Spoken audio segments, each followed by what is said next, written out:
Today, let's get to listen to stories of triumph amidst failures, courage despite fear, strength through weakness, and even the occasional hopeful cheer from personal punny experiences. I am your host, RKaye, and this is the BetterU podcast. What is up, fam? Welcome to another episode of the BetterU podcast. Coach RKaye here, and welcome everybody. Thank you so much for again being here with me today. Now, we are again going to answer some of the frequently asked questions that we commonly get to question ourselves, or we get to question and have to ask, especially when we start off our fitness journey. So today is another day to answer yet another question. And for today's show, we will be focusing on the question where people often already pretty much know what the answer to the question is, but they just really want to be sure. So for today, we answer the question, do I or should I still continue training even if I'm sick or if I'm injured? All right. Now,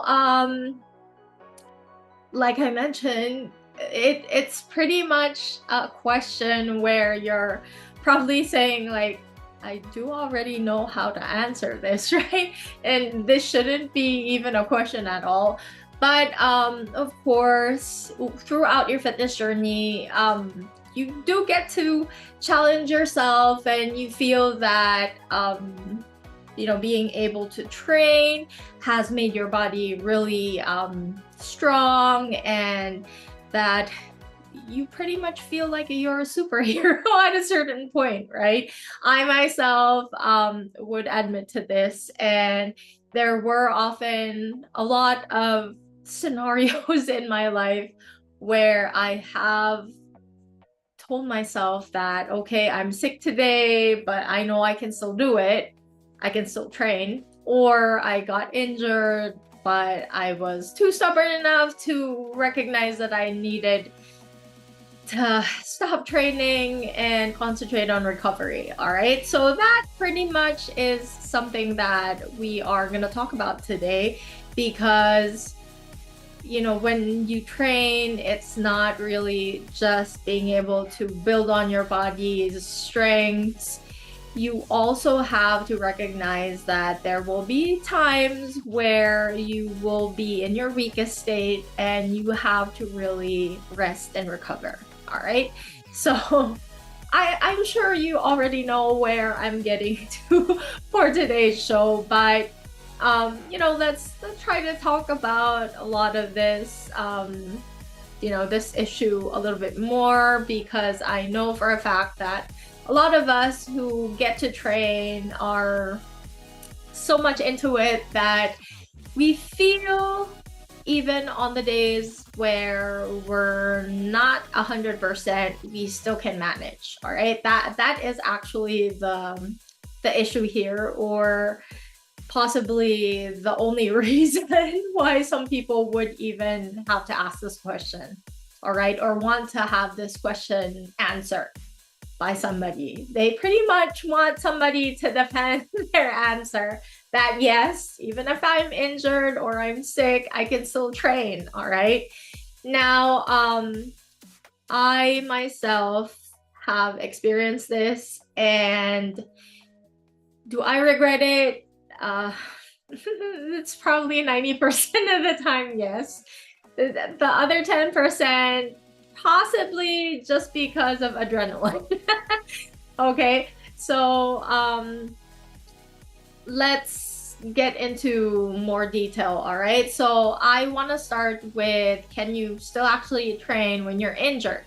Now, I would say that would also depend on you, but this is something that, of course, I I myself have experienced. And I think that it would depend on you. Why? Because oftentimes some people who do train and get to that point where they get injured, all right, oftentimes this can be related a lot more with the people who are into a particular sport or a particular skill that they want to learn, and then they get injured. Why? Because they repeatedly do a specific skill, and then after which, that's when they, the body gets a little bit tired, gets into a lot more,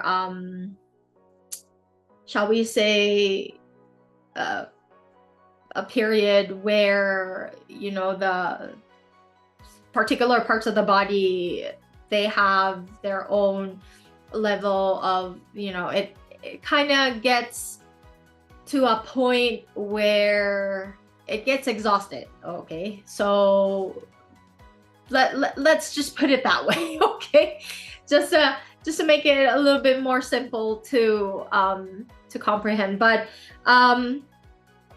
again, our bodies have their own limits. All right. Okay. I think that's probably a better statement for us today. So anyway, when you get to that particular limit where you do train your body and you're getting really good at a particular skill, there will be times when, unfortunately, you get to a point where, you get above and beyond, and then the next thing you know, you get injured. All right. I'm not saying it's a normal thing, but it happens. And when it happens, what do you really do? Okay. Of course, you get that frustration in you where you feel like, no, I can still manage to do this and I can still manage to train. All right. If you're someone like myself who's stubborn, please, try to lessen down the ego. All right. I would suggest that if the injury is not particularly serious, meaning let's say it's, for just the first phase of maybe a sprain or a strain, all right? And after having, immediate attention to it, giving it first aid, you feel in a couple of days, you feel a little bit better. Maybe being able to train again, but with caution and not at 100% when you had your injury initially happen. All right, you can still train. All right. There's this common notion where when you injure yourself, you're supposed to baby the situation or the injury. All right. I believe gone are the days where you totally abruptly stop everything and do nothing. All right. That's case in point for today's episode. That is actually something that you can look forward to. But again, when you do go back to training and the injury is not too serious or was given immediate attention, you didn't break anything. All right. That's what I mean by not too serious, okay? And you feel confident enough in yourself that you are going to be able to control the intensity of your training, then go ahead. I would suggest you keep on training. Make sure to have somebody look after you as well, all right? So again, the key here is if the injury is not too serious, all right? But of course, if the injury happens to be like maybe a fracture or you tore if you tore a ligament or,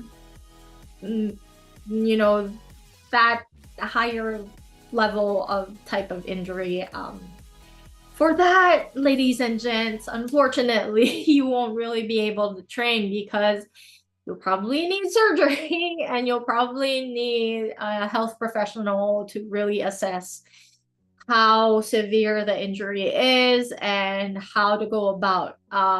But after which, please be always wary to listen to your physical therapist or your doctor, and be sure to do the corresponding treatment or physical therapy that goes with it. All right, so that in itself, actually, if you do get injured, you have a specific skill training to recover better from that injury. All right, so that is something that you need to be very much aware of and that I am telling you about today. All right, so quick story.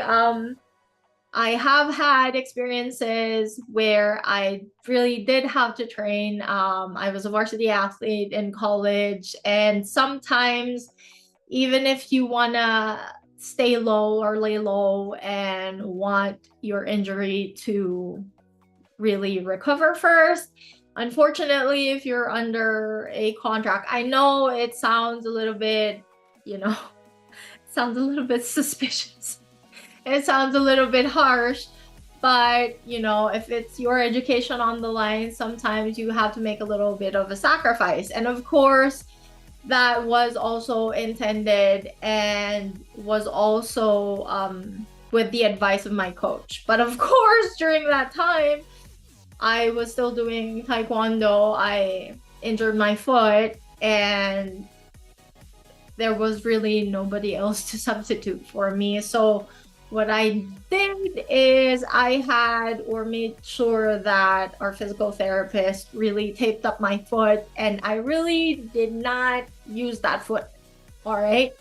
And most of the time that I had my sparring with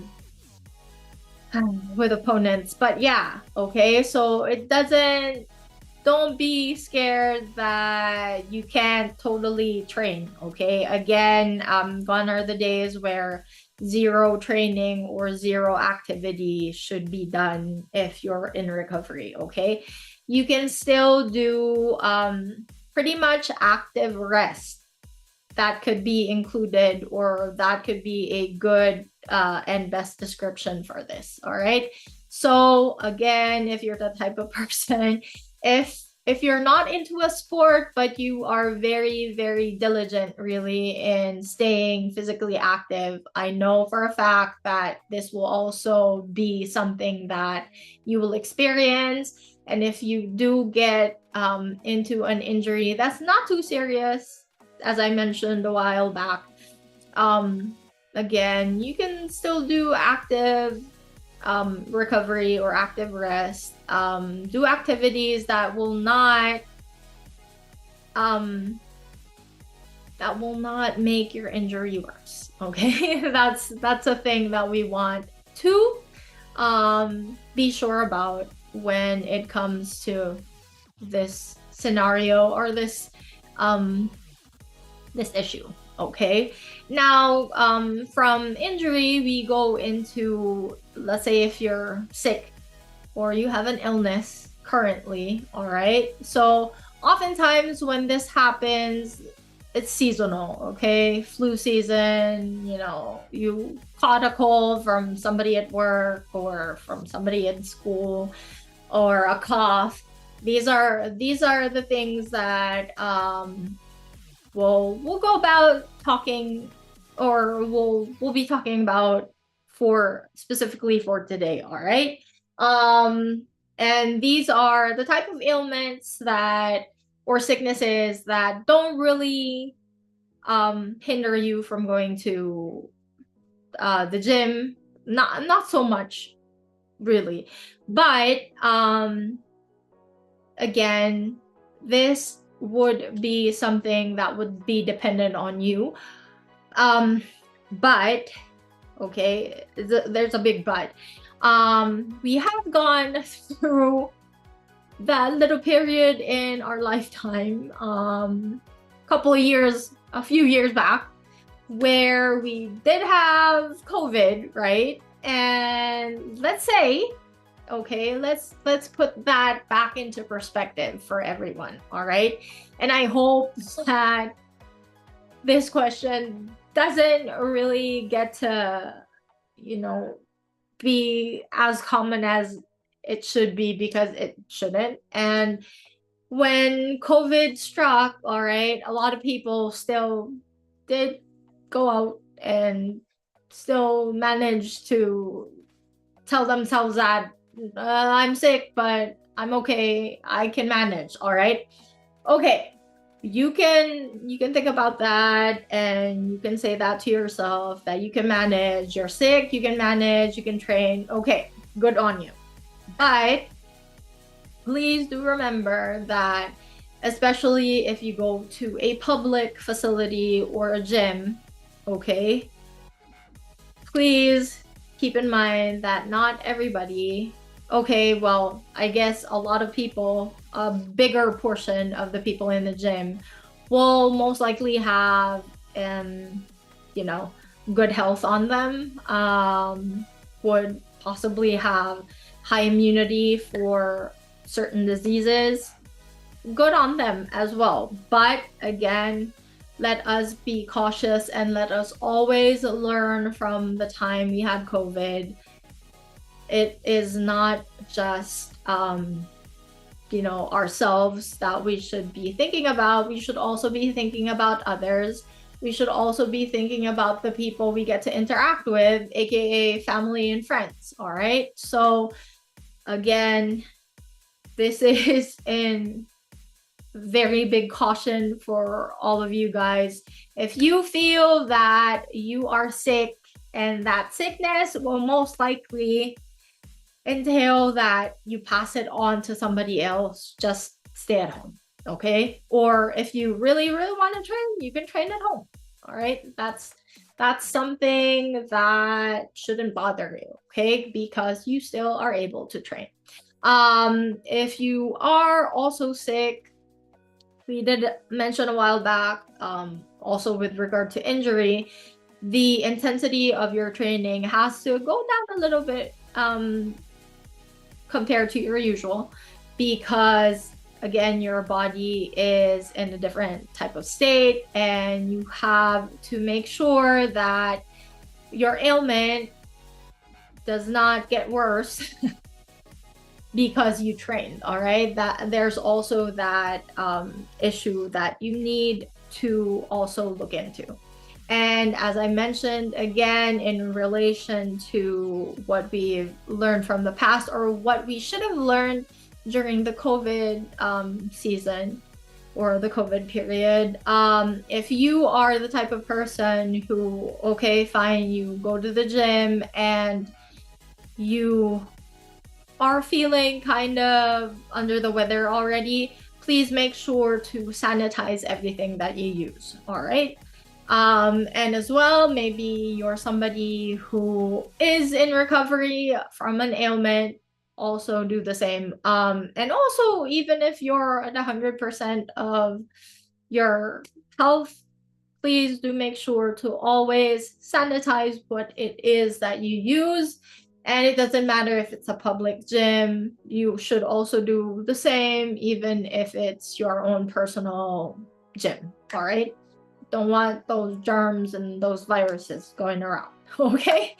So that is it for today's episode, guys. I hope that you got to have a clearer view of how things should be when you're sick or when you're injured, and in relation to your training as well. All right. So I hope that you got a few things that you learned today. And again, thank you for joining me in today's episode. If you have not yet subscribed to the channel, please do click that subscribe button, because it really does help the channel a lot. And if you have any questions, comments, or other concerns, please leave those in the comment section below. You never know, we could use your question in the next show, in the next episode. All right, so guys, thank you again for joining me today. Coach RKaye here, reminding you always to never give up on your movement journey, because it's never too late to move. Bye-bye.